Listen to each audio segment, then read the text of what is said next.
Well, the title of my book is called Hat Trick, and it's intended to cover three very important parts of my life: my association with hockey, my association with the oil and gas business, which has been my main business, and the association with my community, which is important to me.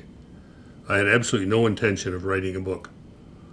If you'd asked me 5 years ago would I write a book, I'd say, oh, get serious.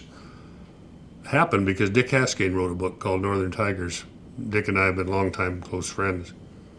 He asked me to read the manuscript, and I did. I found it fascinating. And I met the author, Paul Gresco. So when that process was over, then the two of them jumped on me and said, hey, you should write a book.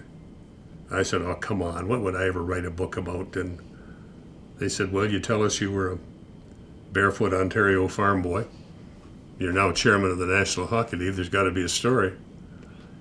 Why did I do it? One of the reasons I did it, my grandpa on my father's side lived with us on the farm till he was 92. And he also was born on that farm. Spent his whole life there. Died on that farm. And I never had enough sense to really pin him down on some of the early history. I know now, because I've done some research, that he almost certainly was born on a log cabin on that farm that his father built. And the home I grew up in was built in 1980. And so there's so many things that I didn't know and I want to know, but I probably never will.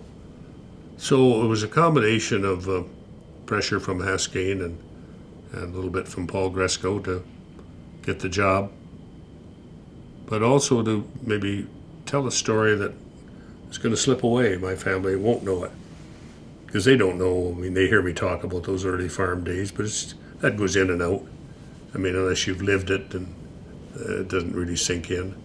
So it was to a large extent for my family, just as a record of of my life, and picked that name for those three reasons.